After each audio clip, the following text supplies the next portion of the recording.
Welcome back. Thanks for staying with us. This is a conversation going on here in Washington, up in New York on Wall Street, and really nationwide. How prepared is this nation, the United States, to deal with the consequences, economic and otherwise, of President Trump's global tariffs?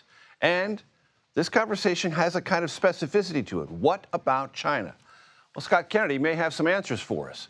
I'm very glad he's here. He's Senior Advisor and Trustee Chair in Chinese Business and Economics at the Center for Strategic International Studies. Great to have you here. Thanks so much for coming in on a Friday. I want to play for you what President Trump said yesterday, and then something that we've received subsequently from the Chinese embassy. Let's listen.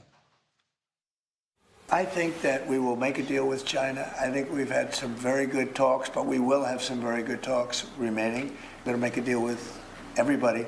And if we don't make a deal, we'll just set a target, and we'll live with that, and it'll be fine too. How much time do you think you have? I would think over the next 3 or 4 weeks. I think maybe the whole thing could be concluded. Scott, part of that interaction with reporters, the president implied he'd maybe had talked to President Xi, or that there had been high-level communications from the Chinese government to the Trump administration. My brilliant colleague, Margaret Brennan, who does this work all the time, reached out to the Chinese embassy to get some sort of response. It reads as follows. From a spokesperson, quote, "I have nothing to offer on this matter. Our principled position is the same. The tariff hikes were initiated by the U.S. side. It is up to the one who caused the knot to untie it. If the United States genuinely seeks to resolve the issue through dialogue, it should abandon its approach of maximum pressure, refrain from threats and coercion, and return to talks based on mutual respect, equality, and mutual benefit." How do you parse that? Sure. Well, it does seem like both sides are staking out positions that favor them. Obviously, the U.S. economy and the stock market, bond market took a big hit, and the president's trying to provide reassurance. And the Chinese think that they look like the victim and that it's up to the U.S. to make the first move.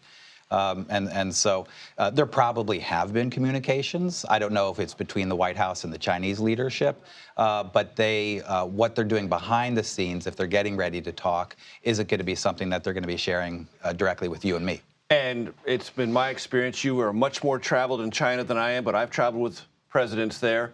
Tremendous amount of preparation has to go in Sure. dialogues that reach decisions with the Chinese. Sure. So if you're going to sit down and get an outcome on this, it's not going to be just through a couple phone calls between President Trump and President Xi. This is going to take months, not a few weeks. They're going to have to decide what the agenda is. Is it going to be just on the econ issues that generated the war? Is it going to be on fentanyl? Is it going to be on Taiwan? And then what's the process? Who's going to represent the president in the negotiations? That will take a long time. And Scott, I've read several articles suggesting that China has been preparing for this moment after Trump 1.0, getting its economy and its communications about its economy externally and in the region more aligned with riding something like this out, if possible. Is that true? And can they? Sure. I mean, I think the Chinese were ready to negotiate from day one, but prepared if this escalated as well. And so they have begun to launch a stimulus. They've got a lot more bullets in their stimulus gun if they need to stoke the economy. Just as President Trump and his colleagues are negotiating with the Japanese and the Europeans, President Xi was in Southeast Asia this week. He's going to be negotiating with the Europeans and the Japanese. And they just think that they're way more united than us, and they point to the fractured American society and politics in Washington and around the country to make it look like they have a lot more staying power.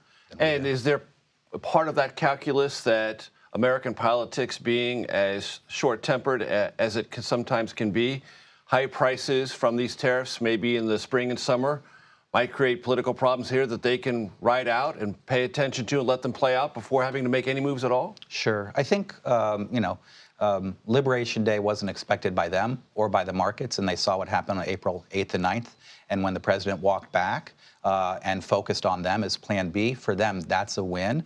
His adjustments on the tariffs on semiconductors and IT products, also a walk back. So they think eventually there will be another economic moment that pushes the president to make more concessions, and they will end up walking away without having to give away a heck of a lot. And there might have been an example of that just today. There was an announcement from the administration about fees to be assessed to Chinese vessels not as comprehensive and as hard as it could have been? How do you evaluate that in this conversation? I think both sides still have some things they could do to punch the other.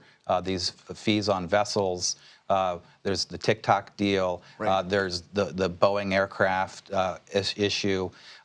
There's questions whether this goes financial, and does the U.S. pull licenses of Chinese banks or kick Chinese companies off the American securities markets? Does the Chinese pull the licenses of J.P. Morgan and Goldman Sachs in China? Those things would escalate things quite a bit. I think the Chinese believe that they have significant staying power. Their economy is not super strong, but they have a closed capital account. That means money can't flow in and out of the country. And they think that President Trump, in their traditional Chinese words, is a paper tiger, and they're going to find out if they can prove that. I appreciate the expertise and perspective. Scott Kennedy, thank you so much.